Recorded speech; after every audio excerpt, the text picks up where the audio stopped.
नमस्कार, जोहार आप सभी साथियों का एक बार फिर से स्वागत है हमारे चैनल पीसीएस फाउंडेशन में। आज सामान्य विज्ञान का क्लास नंबर छठा है और इसमें जो सीजीएल आपका परीक्षा होगा उसमें 20 प्रश्न होगा, यानी कि 60 नंबर इसमें आपके आएंगे। ठीक है, चलिए, अगर कोई भी चैनल पर आप नए होंगे तो सब्सक्राइब जरूर कर दीजिएगा और साथ ही आप बेल आइकन को भी दबा दीजिएगा। ठीक है, चलिए चलिए तो आज की क्लास स्टार्ट करते हैं। रही बात ये पीडीएफ की, तो पीडीएफ मिल जाएगा टेलीग्राम चैनल पे, जाके ज्वाइन कर लीजिएगा पीसीएस फाउंडेशन टेलीग्राम चैनल को, वहां से यह पीडीएफ मिल जाएगा। ठीक है, चलिए, पहला सवाल है कि प्रोटीन संश्लेषण में निम्न कोशिकांगों में से किनकी भूमिका सबसे अधिक महत्वपूर्ण है? प्रोटीन संश्लेषण में तो ये किसमें सबसे ज्यादा किसका महत्वपूर्ण होता है प्रोटीन संश्लेषण में? तो ये जो है ना, ये आपका जो होता है अंतःपराद्रव्य जालिका और राइबोसोम का जो है, ये सबसे अधिक महत्वपूर्ण है। किस चीज में? प्रोटीन संश्लेषण में जो है कोशिकांगों में जो है, ये अंतःपराद्रव्य जालिका यानी एंडोप्लाज्मिक रेटिकुलम और राइबोसोम का जो है सबसे अधिक महत्वपूर्ण होता है। चलिए इसके बारे में जानते हैं कि क्या होता है ये चीज। कोशिका में प्रोटीन संश्लेषण में अंतःद्रव्य जालिका और राइबोसोम की भूमिका सर्वाधिक महत्वपूर्ण है।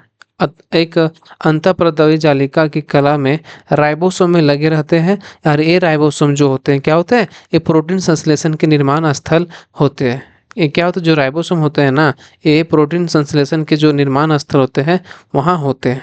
ठीक है, चलिए, जीन क्या है बताइए। जीन जो है ये क्या होता है? जीन, तो जीन जो है ना, डीएनए का एक भाग है। क्या है? डीएनए का एक भाग आपका जीन है। चलिए, क्या होता है जीन, देखिए आप। प्रत्येक गुणसूत्र में डीऑक्सीराइबो न्यूक्लिक अम्ल का अत्यधिक लंबा व कुंडलित सूत्रनुमा अणु होता है। क्या होता है? ये प्रत्येक गुणसूत्र में डीऑक्सीराइबो न्यूक्लिक अम्ल का अत्यधिक लंबा व कुंडलित सूत्रनुमा अणु होता है, और इसी अणु के छोटे छोटे खंड को जीन कहते हैं। जैसे से नहीं होता है इस तरह करके, तो उसमें जो एक खंड होता है इसमें ही जीन होता है। सामान्यतः एक जीन में डीएनए के 5,000 से 1 लाख जोड़ी न्यूक्लियोटाइड एकलक अणु होते हैं। कितना होते हैं? एक अणु, एक डीएनए के अणु में। तो डीएनए के अणु में जो है ना, कितना, 5,000 से 1 लाख जोड़ी न्यूक्लियोटाइड एकलक होते हैं। ठीक है, चलिए, स्टार्च को जल अपघटन से ग्लूकोज बनाने वाला एंजाइम है। बताइए, स्टार्च को जल अपघटन से ग्लूकोज बनाने वाला एंजाइम कौन सा है? बताइए, ये जो है ना, ये आपका उसको बोलते हैं एमाइलेज। क्या बोलते हैं? एमाइलेज जो है ना, ये क्या करता है? अपघटन, स्टार्च को जल अपघटन से वाला ये एंजाइम बनाता है। कौन? आपका एमाइलेज। चलिए जानते हैं इसके बारे में कि एमाइलेज नामक एंजाइम का स्राव लार ग्रंथियों तथा अग्नाशय द्वारा किया जाता है, जो कि भोजन में स्टार्च के जल अपघटन से ग्लूकोज निर्मित होत करता है। क्या करता है? जो एमाइलेज नामक एंजाइम का जो स्राव लार ग्रंथियों तथा अग्नाशय द्वारा किया जाता है, जो कि भोजन में स्टार्च के जल अपघटन से ग्लूकोज निर्मित करता है। क्या करता है? ग्लूकोज निर्मित करता है। ठीक है, चलिए, निम्नलिखित में से कौन मानव गुर्दे का सामान्य कार्य नहीं है? मानव गुर्दे जानते, किडनी, तो मानव गुर्दे का जो है सामान्य कार्य नहीं है। क्या नहीं है बताइए, कौन सा है? रक्त में जल की मात्रा का नियंत्रण, ये इसका कार्य है, लेकिन नहीं पूछा है, ये बात पढ़िएगा जरूर। यूरिया को छानकर बाहर निकाल करना, ये सही है। कई हार्मोन का स्रावन करना, ये भी सही है, लेकिन गलत पूछा है। तो गलत कौन है कि रक्त में शर्करा की मात्रा का नियंत्रण, ये नहीं करता है। ठीक है, ये जो है रक्त में शर्करा की मात्रा का नियंत्रण यह नहीं करता है। ठीक है, चलिए चलिए इसके बारे में जानते हैं। अग्नाशय इंसुलिन नामक हार्मोन उत्पन्न करता है। अग्नाशय क्या करता है? इंसुलिन नामक हार्मोन उत्पन्न करता है, जो रक्त में शर्करा की मात्रा को नियंत्रित करने में मदद करता है। बाकी जो तीनों विकल्प दिया है वो मानव गुर्दे के समान कार्य है। और लेकिन जो इंसुलिन जो है ना, ये क्या करता है? नाम हार्मोन जो है रक्त में शर्करा की मात्रा को नियंत्रित करता है। ठीक है, चलिए, भ्रूण किस में मिलता है? भ्रूण जो होता है वो किस में पाया जाता है या मिलता है? तो भ्रूण जो है ना, ये आपका मिलता है बीज में। किस में मिलता है? बीज में जो है भ्रूण मिलता है। ठीक है, चलिए। पौधे में भ्रूण बीज में मिलता है, अंकुरन प्रक्रिया के फलस्वरूप भ्रूण बीज से बाहर आता है। जो पौधे जो है, पौधे में भ्रूण बीज में मिलता है और अंकुरन प्रक्रिया के फलस्वरूप भ्रूण जो है बीज से बाहर आता है। ठीक है, चलिए आगे बढ़ते हैं। सवाल है कि एक रोगग्रस्त मानव शरीर की निम्न अवस्थाओं पर विचार कीजिए। जैसे कि एक रोगग्रस्त है मानव, उसके में क्या क्या हो सकता है, तो ये सब पहचान करना है। तो इसमें क्या आंसर है? सूजे हुए लसिका पर्व होंगे, बिल्कुल सही। रात्रि में पसीना आएगा, बिल्कुल सही। स्मृति का लोप होगा, स्मृति का लोप, जिनकी वजन का घटना। ये जो चारों प्रक्रिया है ना, ये मानव जो है, मानव शरीर की जो है, रोगग्रस्त मानव की, ये चारों होता है। ठीक है, क्या होता है? सूजे हुए लसिका का पर्व, रात्रि में पसीना आना, वजन का घटना, स्मृति का लोप। यानी कि एक दो तीन चार ऑप्शन सही, डी सभी सही है। चलिए इसके बारे में जानते हैं कि एड्स जो होता है एक विषाणु जन्य रोग है, जिसमें रोगी को रोग प्रतिरोधक क्षमता नष्ट हो जाती है। इस रोग में कई प्रकार के लक्षण स्पष्ट दिखाई देने लगते हैं, जिनमें सूजे हुए लसिका पर्व, रात्रि में पसीना आना, स्मृति लोप, वजन का घटना, थकावट इत्यादि प्रमुख है। इसमें शरीर इतना कमजोर हो जाता है कि रोगी की कई प्रकार के संक्रमण रोग के कारण यह मृत्यु हो जाती है। इतना रोग हो जाता है ना, उसका जो रोग प्रतिरोधक क्षमता है वो बिल्कुल घट जाता है। तो कोई भी रोग जाके ढुक जाता है और हमला कर देता है। ठीक है, चलिए। मानव आहार में पालिश किए हुए चावल के उपयोग से निम्नलिखित रोग होता है। जैसे कि मानव जो हम लोग खाते हैं ना चावल, और वो चावल आप जो पॉलिश किया हुआ है, तो उसके खाने से कौन कौन सा आपका बीमारी हो जाता है, रोग हो जाता है? तो जो हम लोग पॉलिश चावल खाते हैं, उसमें बेरी बेरी नामक जो है, ये रोग हो जाता है। ठीक है, चलिए इसके बारे में जानते हैं थोड़ा सा कि सफेद अनाज जैसे कि पॉलिश किए हुए चावल तथा गेहूं का आटा इत्यादि में थायमिन पर्याप्त मात्रा में उपस्थित नहीं होता है। ठीक है, क्या नहीं होता है? थायमिन। यदि हम मानव आहार में मुख्यतः यही चीजें शामिल है, तो यह शरीर में थायमिन की कमी के कारण बन सकता है, जो पॉलिश किया होता है। उल्लेखनीय है कि बेरी बेरी एक पोषण संबंधी विकार है, जो थायमिन यानी B1 की कमी के कारण होता है। थायमिन जिसको क्या बोलते हैं? B1 बोलते हैं। ठीक है, तो ये क्या होता है? ये इसमें कमी के कारण होता है, इसीलिए ज़्यादा उतना तामझाम नहीं करना है। ठीक है, चलिए। परखनली शिशु के मामले में बताइए क्या होता है? परखनली जो होता है ना, परखनली में रखा जाता है, तो क्या होता है इसमें? परखनली मामले में जो है ना, वो आपका है कि निषेचित माता के शरीर से बाहर होता है।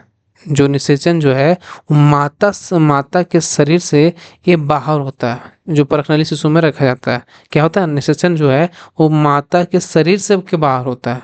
ठीक है, चलिए इसके बारे में जानिए थोड़ा सा, क्या होता है कि जो मादाएं किन्हीं कारणों से प्राकृतिक गर्भधारण से असमर्थ होती है, जैसे कि कोई कारण नहीं होता कि नहीं हो रहा है, तो उनके अंडाणु का कृत्रिम निषेचन कराया जाता है, जिससे उत्पन्न शिशु को परखनली शिशु कहते हैं। परखनली शिशु अथा कि अंतःपात्र निषेचन विधि में डिम्ड और शुक्राणु का निषेचन, जो प्राकृतिक रूप से स्त्रियों में फैलोपियन नालियों में होता है, वो माता के शरीर से बाहर यानी पेट्रोपात्रों में कृत्रिम रूप से किया कराया जाता है।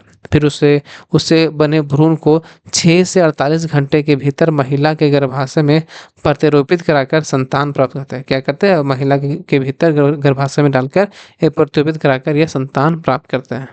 ठीक है, चलिए। केसुरुक रज्जु जिसको स्पाइनल कॉर्ड बोलते हैं, इससे कितनी घवजोड़ियां तंत्रिका निकलती है? केसुरुक रज्जु जिसको स्पाइनल कॉर्ड बोलते हैं, में कितनी जोड़ियां तंत्रिका निकलती है? तो कितनी जोड़ियां यह निकलती है? ये निकलती है आपका 31 जोड़ियां। कितना? 31। ठीक है, चलिए इसके बारे में जानते हैं कि केसुरुक रज्जु यानी स्पाइनल कॉर्ड में 31 जोड़ी तंत्रिकाएं निकलती है, जिन्हें रीढ़ की सूक्ष्म निम्न अर्थात स्पाइनल तंत्रिकाएं कहते हैं। ये तंत्रिकाएं हाथ पैरों की पेशियों, त्वचा की ग्रंथियों, श्रवण ज्ञानेंद्रियों आदि को सुषुम्ना अर्थात मेरुरज्जु से जोड़ती है। शरीर में स्थित कपालीय अर्थात क्रेनियल तंत्रिकाएं मस्तिष्क से जुड़ी होती है, जिनकी संख्या जो है वो 12 होती है। कितनी होती है? जिनकी संख्या जो है वो 12 होती है। अगला सवाल देखिए कि भ्रूण किस में मिलता है। सवाल रिपीट हो गया है, ठीक है। बताइए, अभी बताया था ना, ये जो है किस में मिलता है भ्रूण, ये मिलता है आपका बीज में। बताया था ना, अभी सवाल रिपीट हुआ है। तो भ्रूण जो मिलता है वो बीज में मिलता है, ठीक है। चलिए, ये चीज हमको बताया था। हाँ, लगभग कितने प्रकार के रासायनिक तत्व पृथ्वी पर पाए जाते हैं। सब बताइए, सवाल है कि कितने प्रकार के जो रासायनिक तत्व है वो पृथ्वी पर पाए जाते हैं।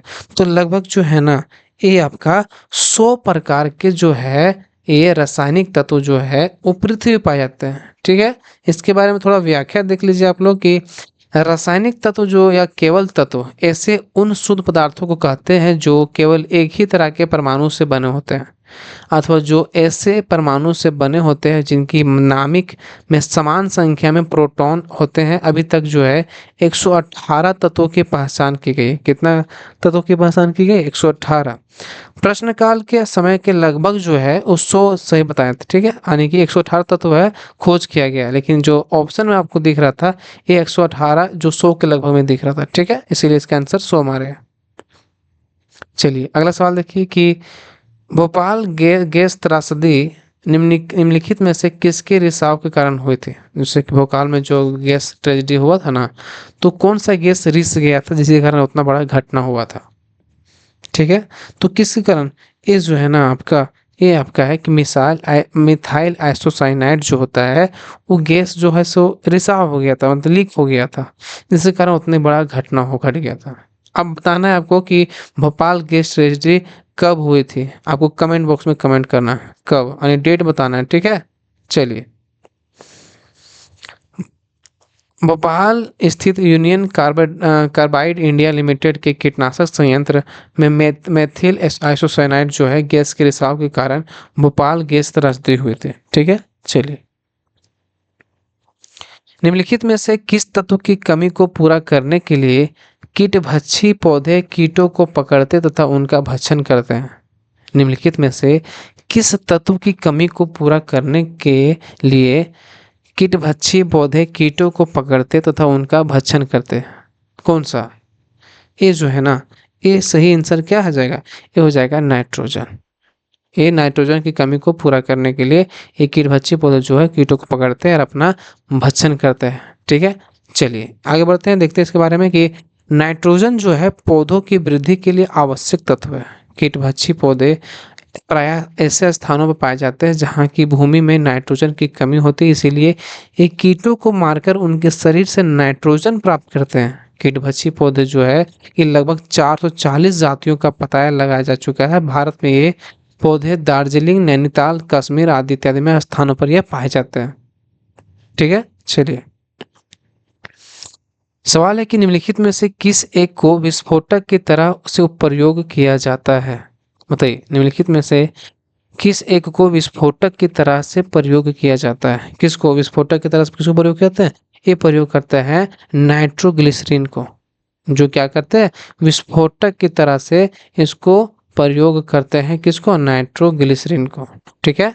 चलिए, इसके बारे में थोड़ा जान लीजिए आप लोग कि नाइट्रोग्लिसरीन जो है एक भारी रंगहीन तेलीय यानी ऑयली विस्फोटक तरल पदार्थ है जिसे ग्लिसरीन ट्राइनाइट्रेट या 1,2,3 ट्राइटोक्सी प्रोपेन के नाम से भी जाना जाता है। क्या जाना जाता है नाइट्रोग्लिसरीन को? ये क्या होता है? एक भारी होता है, रंगीन होता है, तेलीय होता है और विस्फोटक तरल पदार्थ होता है, ठीक है। चलिए, अगला सवाल है कि निम्नलिखित तत्वों समूहों में कौन सा एक पृथ्वी पर जीवन की उत्पत्ति के लिए मूलतः उत्तरदायी है। बताइए, कौन सा चार ऑप्शन दिया हुआ है आपके सामने, उसमें बताना है कि निम्नलिखित तत्व समूहों में से कौन सा एक पृथ्वी पर जीवन की उत्पत्ति के लिए मूलतः उत्तरदायी है। बताइए, तो आप जीवन के लिए कौन सा उत्तरदायी है? एक तो कार्बन जो हो जाएगा, हाइड्रोजन हो जाएगा, नाइट्रोजन जो है ये जीवन की मूलतः उत्तरदायी होता है, उत्पत्ति के लिए मूलतः उत्तरदायी होता है। चलिए, कैसे होता है कि जीव विज्ञान जीवन के लिए 6 पदार्थों को जरूरी मानते हुए है: carbon, hydrogen, nitrogen, oxygen, phosphorus और सल्फर। जीवन से जुड़ी सभी आधारभूत रसायन जैसे कि प्रोटीन, न्यूक्लिक अम्ल, कार्बोहाइड्रेट, विटामिन, हार्मोन इत्यादि इन्हीं मूल तत्वों से बने होते हैं, ठीक है। चलिए, अगला सवाल देखिए, कौन सा सुमेलित नहीं है, बताइए।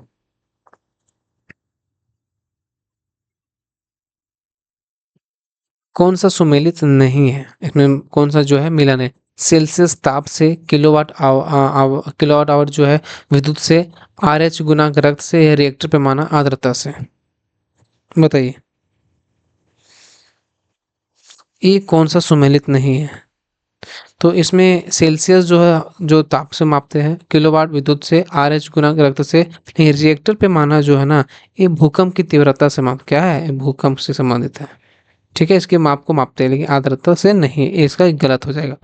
यानी कि ऑप्शन जो डी है ये सही, एक गलत हो जाएगा।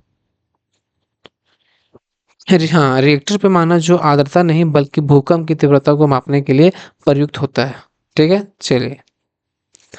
धूप से बचने के लिए छाते में रंग संयोजन निम्न में से कौन सा सबसे उचित है? जैसे कि धूप के से बचने के लिए क्या होता है, छाते में रंग संयोजन निम्न में से कौन सा सबसे उचित है? ऊपर का काला, नीचे उजला, ऊपर का उजला, नीचे काला, मात्र उजला। तो इसमें जो है ना, इसमें क्या होता है कि ऊपर की तरफ जो होता है ना, ये होता है उजला कलर का, और नीचे की तरफ काला। ठीक है, चलिए, इसका क्यों होता है आप देखिए आगे।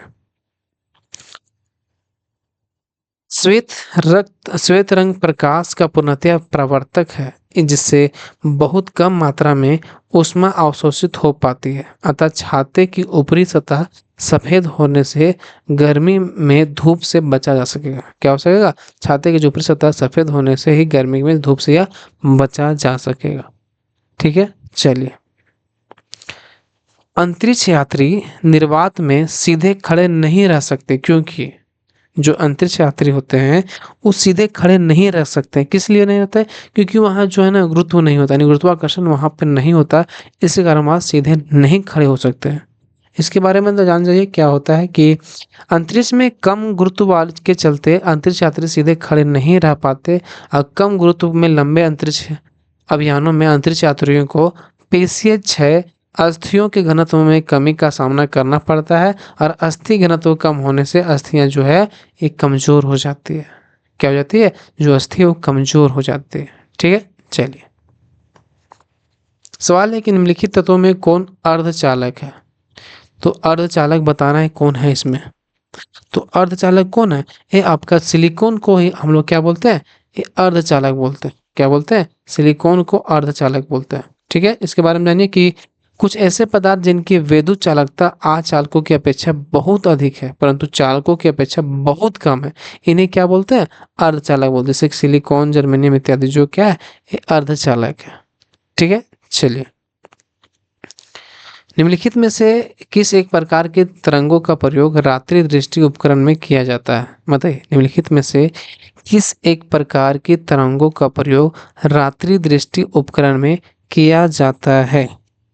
तो ये अवरक्त रंग जो है ना, अवरक्त रंग जो है ये क्या किया जाता है? रात्रि दृष्टि के उपकरण में, ये सॉरी, एक प्रकार के तरंगों का उपयोग करके रात्रि दृष्टि में यह उपकरण किया जाता है। कौन सा तरंग? अवरक्त तरंग। चलिए इसके बारे में जानते हैं कि अवरक्त तरंग जिसको है ये इंफ्रारेड वेव जिसको बोलते हैं, विद्युत चुम्बकीय तरंगों का एक प्रकार है, और इनकी तरंगदैर्घ्य जो है दृश्य प्रकार से अधिक होती है। इसका प्रयोग जो है लक्ष्य ढूंढने, निरीक्षण करने, रात्रि दृष्टि आदि के लिए सैनिकों द्वारा ये उपयोग में किया जाता है। कौन सा?